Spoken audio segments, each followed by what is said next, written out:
देखिए जो horticulture industry है, मेवा इंडस्ट्री है, ये सब सरकारें जानती है। ये जम्मू कश्मीर की बिलखुसूस कश्मीर की रीढ़ की हड्डी है और नेशनल हाईवे हमारी इस रीढ़ की हड्डी की शहरग है। तो ये नेशनल हाईवे आज मरकज़ी सरकार के पास नहीं गई है, ये हमेशा से सेंट्रल गवर्नमेंट के पास रही है। मगर जितनी भी सरकारें थी उनको ये एहसास था कि फ्रूट इंडस्ट्री ने जम्मू कश्मीर को बहुत मुश्किल हालात में ज़िंदा रखा है।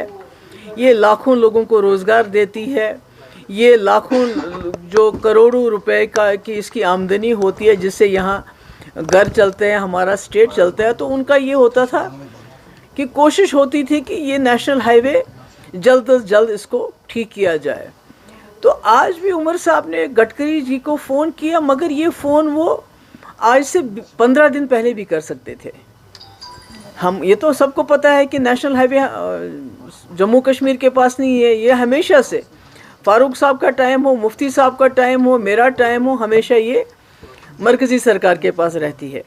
इवन उमर साहब के टाइम में भी। तो ये कहना कि ये मेरे पास नहीं है तो वो तो आप अपनी ज़िम्मेवारी से तो आप फारिग नहीं कर सकते अपने आप को, क्योंकि इस वक्त इन लोगों ने पूरा साल भर ही अपना खून पसीना बहाते हैं।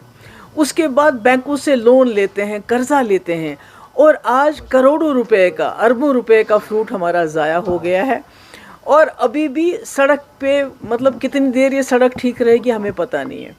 इसमें जब तक यहाँ की सरकार मरकज़ी सरकार से मिलके एक्सक्लूसिव कॉरिडोर, यानी अगर शाम को अगर 6 बजे तक गाड़ियाँ अपना माल शाल भर के काजीगुंड पहुँच जाएँ और 8 बजे से लेके रात के 2 बजे तक एक्सक्लूसिव फ्रूट ट्रक्स को यहाँ से जाने दिया जाए, तभी ये इंडस्ट्री बच सकती है। बाकी ट्रेन में 2 डब्बे आपने लगा दिया तो उससे क्या कमाल हो जाएगा। अनलेस एंड अनटिल आप पूरी ट्रेन जिसमें बहुत ज़्यादा माल जाता हो और फिर वो भी वहाँ मंडीज़ तक पहुँचाना उनके लिए बहुत मुश्किल होता है। मेरा ये है कि ये बड़ा सीरियस मामला है, इसमें यहाँ की सरकार को इसमें सीरियसली लेना चाहिए था।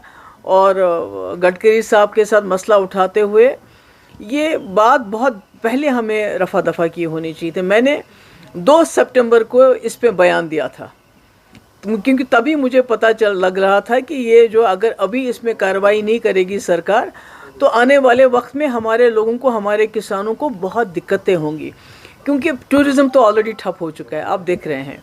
उसके बाद जो कसर बाकी थी वो कुछ लोगों ने, कुछ क्रिमिनल्स ने यहाँ जो मीट का वो जो रॉटन मीट बेच के, असली लोग जो बेचारे असली मीट बेचते थे, जो होटल वाले काम करते थे, सब लोग तो एक जैसा ख़राब मीट नहीं बेचते थे, मगर यहाँ का कारोबार ही ठप हो गया। टूरिज़्म ठप, होटल वालों का कारोबार ठप, रेस्टोरेंट ठप। अब हमारी एक फ्रूट इंडस्ट्री रह गई है तो इसको भी खुदा ना खास्ता इस तरह इतना नुकसान हो रहा है। तो मैं समझती हूँ कि ये इसमें यही है कि एक एक्सक्लूसिव कमिटेड कॉरिडोर रात के 8 बजे से सुबह के 2 बजे तक खाली जहाँ की हमारे ट्रक्स को जाने दिया जाना चाहिए, उसमें किसी और गाड़ी को अलाउ नहीं करना चाहिए। और जो रास्ते में जो पैच ख़राब है उसको बिल्कुल फ्लैट करना पड़ेगा, क्योंकि पहाड़ आता रहेगा। जब तक आप फ्लैट नहीं करोगे उसमें तो तब तक मुझे लगता है कि ये मसला हल होने वाला नहीं है। अभी आपने एक ट्वीट भी किया जिसमें सरजान बरकाती, उनकी वाइफ और दीगर प्रिजनर्स की आपने बात की कि वो जेलों में है और अनवेल है, शायद उनकी कंडीशन ठीक है। देखिए ये जो मुझे फिर अफसोस के साथ कहना पड़ता है कि जो उमर साहब ने भी हाल ही में कहा कि मैं मेराज मलिक साहब का केस लड़ने के लिए तैयार हूँ, मगर हमारे हज़ारों तादाद में हमारे जो प्रिजनर हैं वो यहाँ और मुल्क के जेलों में, उनमें से बहुत बड़ी तादाद लोगों की बीमार है। अब जो कोई थोड़ा सा नाम वाला होता है या किसी की फैमिली हमें अप्रोच करती है, हमें पता चल जाता है। हमें मालूम नहीं कि जो हमारे प्रिजनर्स, जो कैदी हमारे बाहर के जेलों में, उनकी क्या हालत है, वो किस हाल में है, इतना टेम्परेचर है वहाँ, खाने को अच्छा क्या मिलता है वो अल्लाह ताला बेहतर जानता है। तो इसमें मुझे किसी ने कहा, अप्रोच किया किसी ने कि ये जो शहरोज़ा है बरकती की बीवी हैं, वो काफ़ी बीमार है और उनको अभी तक शायद रिपोर्टेडली बीमार है, तो उनका इलाज नहीं हो रहा। तो देखिए उनके घर में बच्चे हैं, अगर आपने बरकती को बंद किया तो बीवी को क्यों बंद कर रहे हैं? कम से कम इंसानियत के दायरे में उसको छोड़ दीजिए। कई लोग हैं जो बहुत ज़्यादा तकलीफ़ में है, कोई कैंसर पेशेंट है, आपके अमीरी जमात वो बीमार है, आपके शबीर शाह बीमार हैं, आपका जो ये ज़हूर वटाली उनको कैंसर पेशेंट है। ये तो हमें पता है इन लोगों के बारे में, मगर जो आम खाम कैदी उनके बारे में कुछ भी पता नहीं है। और तभी मैं कहती हूँ कि उमर साहब को अगर मदद करनी है किसी की तो महराज मलिक साहब को उनकी वकालत की ज़रूरत नहीं है, वो वकील का खर्चा दे सकते हैं उनके वालिद। मगर अगर करनी है मदद तो मदद करनी चाहिए ऐसे लोगों की जिनका कोई पुरसाने हाल नहीं है, जिसमें बरकती भी एक, उसकी बीवी भी एक इसी किस्म की कैदी है।